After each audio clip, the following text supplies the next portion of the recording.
Good morning, student. How are you? आज मैं आपको पाठ 5 चिट्ठियों की अनूठी दुनिया पढ़ा रही हूँ।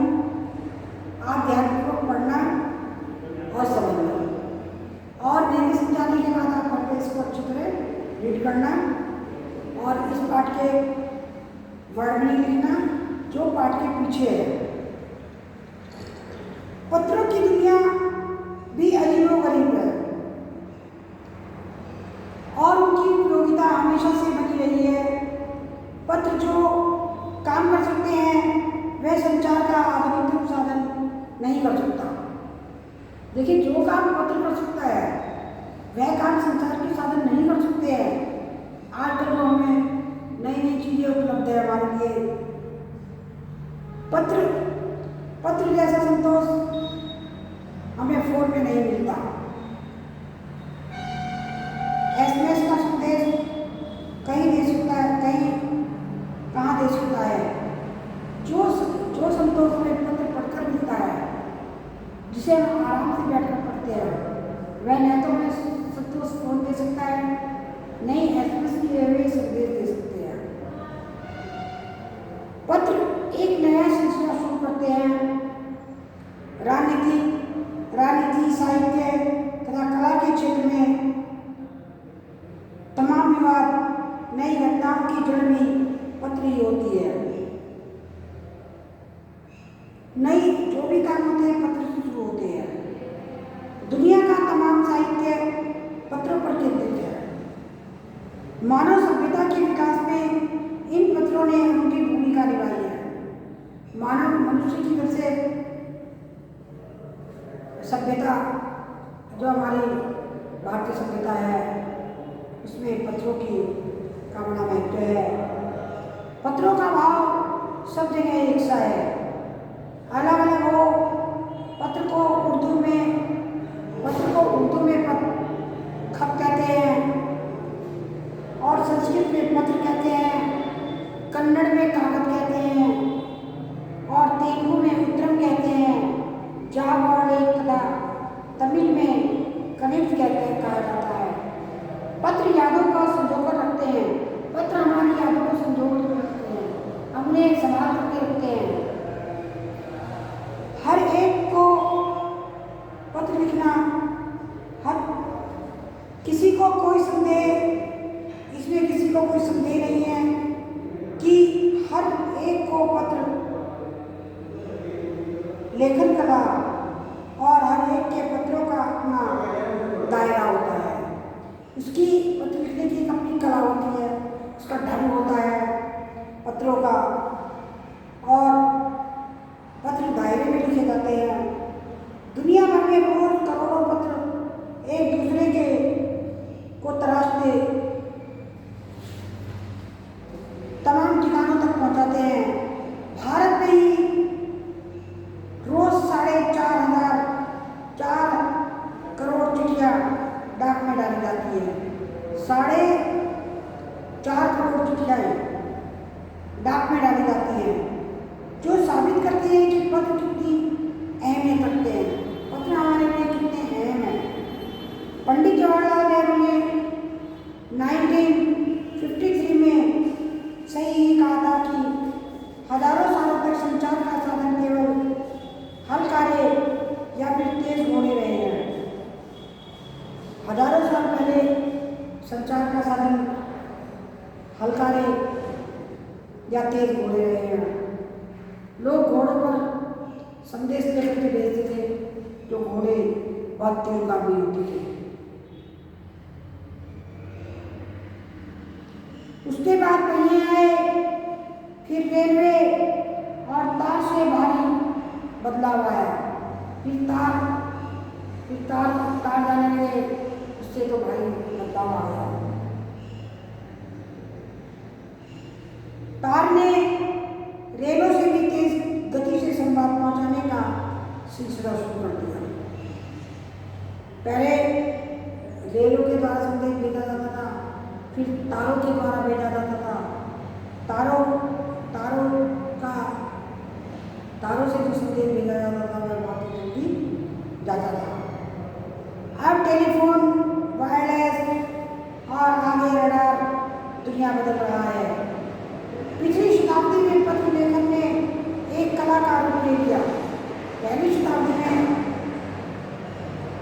गीत गई उसने पत्र ने एक कला का रूप ले लिया। डाक व्यवस्था के सुधार के साथ पत्रों को सही दिशा देने के लिए विशेष प्रयास किए गए। पत्र संस्कृति विकसित करने के लिए स्कूली पाठ्यक्रम में पत्र लेखन का विषय भी शामिल किया गया। पत्र संस्कृति को बढ़ाने के लिए स्कूल में शिक्षा के पाठ्यक्रम में उसको भी शामिल किया गया। भारत ही नहीं, दुनिया के कई देशों में ये प्रयास किए और विश्व डाक संघ ने अपनी ओर से भी काफ़ी प्रयास किए। विश्व डाक संघ ने भी अपनी तरफ से काफ़ी प्रयास किए। 16 वर्ष से कम आयु वर्ग के बच्चों के लिए पत्र लेखन प्रतियोगिता आयोजित करने का सिलसिला शुरू हुआ। 16 वर्ष से कम आयु के बच्चे पत्र लेखन प्रतियोगिता में भाग लेने लगे। 1972 से यह सिलसिला प्रतियोगिता का सिलसिला शुरू हुआ। यह सही है कि खासकर बड़े शहरों और महानगरों में संचार साधनों के तेज विकास तथा अन्य कारणों से पत्रों की आवाज़ ही प्रभावित हुई, पर देहाती दुनिया आज भी चिट्ठियों से ही चल रही है। जो देहात की दुनिया है, गाँव की दुनिया है, वह आज भी चिट्ठियों से ही चल रही है। फैक्स, ईमेल, टेलीफोन तथा मोबाइल ये चिट्ठियों की तेजी को रोका है, क्योंकि व्यापारिक डाक की संख्या लगातार बढ़ रही है। ऐसी डाक को रोका है, मगर व्यापारिक डाक जो है लगातार बढ़ रही है। जहाँ तक पत्रों का सवाल है, अगर आप बारीकी से उसकी तह में जाए तो आपको ऐसा कोई नहीं मिलेगा जिसने कभी किसी को पत्र न लिखवाया हो, या पत्रों का बेसब्री से जिसने इंतज़ार नहीं किया हो। हमारे सैनिक तो पत्रों का जिस उत्सुकता से इंतज़ार करते हैं उसकी कोई मिसाल ही नहीं है, क्योंकि सरहद पर बैठे थे हमारे जो सैनिक हैं वे पत्रों का इंतजार बेसब्री से करते हैं। एक दौर था जब लोग पत्रों का महीनों इंतजार करते थे, पर अब यह बात नहीं।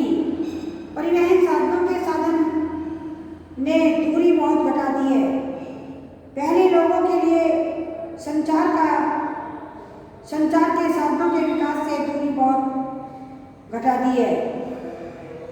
पहले लोगों के लिए परिवार का इकलौता साधन चिट्ठी ही थी। आज संचार के साधनों ने ये दूरी घटा दी है। पहले लोगों के लिए संचार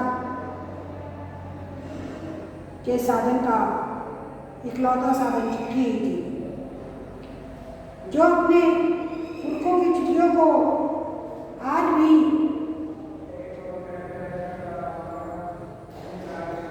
सहज और संजोकर विरासत के रूप में रखते हुए, या जो फिर बड़े बड़े लेखक, पत्रकारों, उद्यमी, कवि, प्रशासकों, सन्यासी या किसान, इनकी पत्र रचना अपने आप में अनुसंधान का विषय है, क्योंकि आज भी लोग अपने पूर्वजों की चिट्ठियों को सहज करते हैं और संभाल के रखते हैं, और किसी लेखक और कवि की रचना को बड़े सहज कर संभाल कर रखते हैं। अगर आज कोई संचार साधन होते तो पंडित नेहरू अपनी पुत्री इंदिरा गांधी को फोन करते, पर तब पिता के पत्र पुत्री के नाम नहीं लिखे जाते, जो देश के करोड़ों लोगों को प्रेरणा दे रहा है। अगर पहले फूल होते पंडित जवाहरलाल नेहरू के टाइम में, तो फिर वो अपनी बेटी इंदिरा गांधी को पत्र में लिखता। और अगर पत्र में लिखे जाते तो आज करोड़ों लोगों को उनके पत्र कहाँ प्रेरणा देते, जो कि हमारे लिए प्रेरणा स्रोत है। पत्रों को तो आप सहज कर पढ़ लेते हैं, पर एसएमएस संदेशों को आप जल्दी ही भूल जाते हैं। जो एसएमएस द्वारा संदेश आते हैं उनको लोग जल्दी ही भूल जाते हैं। कितने संदेशों को आप सहज करके रख सकते हैं। तमाम महान हस्तियों की तो सबसे बड़ी यादगार या धरोहर उनके द्वारा लिखे गए पत्री हैं। भारत में इस श्रेणी में राष्ट्रपिता महात्मा गांधी को सबसे आगे रखा जा सकता है। राष्ट्रपिता महात्मा गांधी को सबसे आगे रखा जाता है। दुनिया के तमाम संग्रहालय जानी मानी हस्तियों के पत्रों का अनूठा संकलन भी है। दुनिया के तमाम संग्रहालय, जितने भी संग्रहालय हैं, वे महान आदमियों के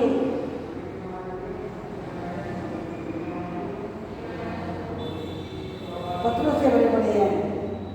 भारत में आज़ादी के पहले महासंग्राम के दिनों में जो कुछ अंग्रेज अफसरों ने अपने परिवारजनों को पत्र में लिखा, वे आगे चलकर बहुत महत्व की पुस्तक तक बन गए। इन पत्रों ने साबित किया कि यह संग्राम कितनी जमीनी मजबूरी लिए हुए था। महात्मा गांधी के पास दुनिया भर से तमाम पत्र केवल महात्मा गांधी इंडिया लिखे आते थे। जहां महात्मा गांधी होते थे वहीं उनके पत्र पहुंच जाते थे। आज़ादी के आंदोलन की कई अन्य हस्तियों के साथ भी ऐसा ही हुआ।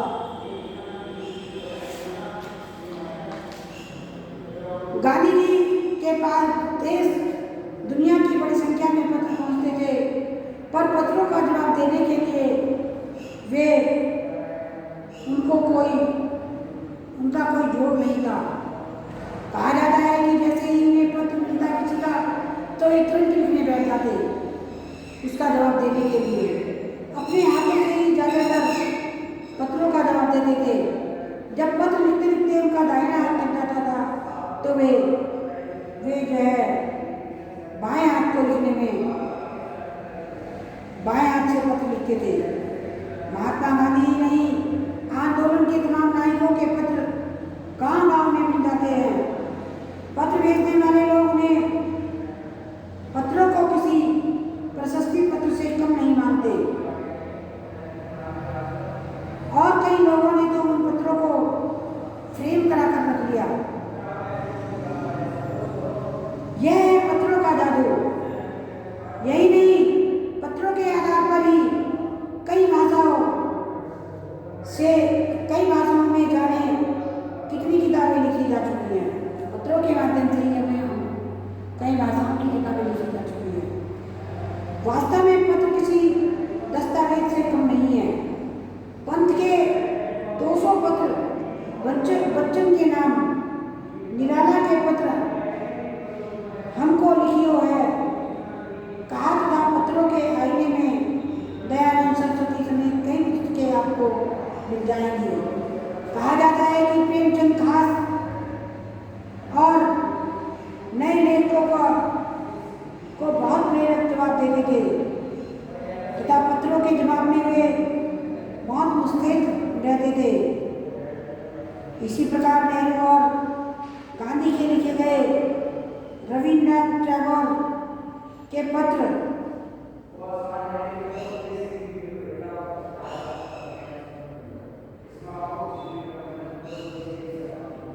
महात्मा और कवि के नाम से महात्मा गांधी और रविन्द्रनाथ टैगोर के बीच सन 1950 से 1941 के बीच के पत्रों का संग्रह प्रकाशित हुआ है, जिसमें बहुत से नए तथ्यों और उनकी मनोदशा मिलता है।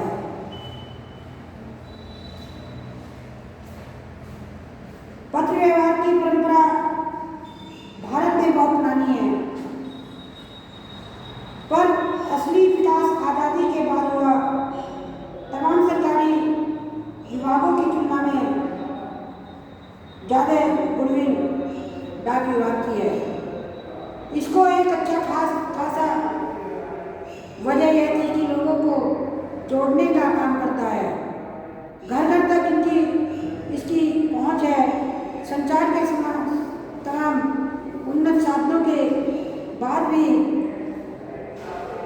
चिट्ठी पत्रों की हैसियत बरकरार है।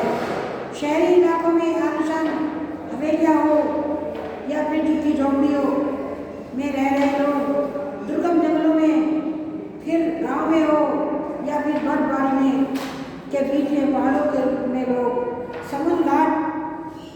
समुद्र तट पर रह रहे मछुआरे हो या फिर रेगिस्तान की झाड़ियों में रह रहे लोग, आज भी खेतों का ही सबसे, आज भी चाहे कोई खेतों में रहता है चाहे खलिहानों में रहता है, आज भी सबसे अधिक खतों का अधिक बेसब्री से इंतजार करते हैं। 1 या 2 करोड़ लोग खतों और सेवाओं के लिए भारतीय डाक घरों के दरवाजे तक पहुंच जाते हैं। इनको बहुआयामी भूमिका नजर आ रही है। दूर देहात में लाखों गरीब घरों में चूल्हे मनी ऑर्डर अर्थव्यवस्था में ही चलते हैं। गांव या गरीब बस्तियों में चिट्ठी या मनी ऑर्डर लेकर पहुंचने वाला डाकिया देवदूत के रूप में देखा जाता है। धन्यवाद। आप किताब के पीछे जो शब्द लिखे हैं उनको पूरा कर लेना। आज मैं जो आपको बुक मिलूंगी इस वक्त आप कंप्लीट कर लेना। और मेरी आपसे प्रार्थना है कि आप स्कूल में आकर अपनी नोटबुक चेक कराइए और जो वक्त आपको दिया जा रहा है उसको याद करो। फिर आपके पीरियोडिक टेस्ट भी होंगे जो कि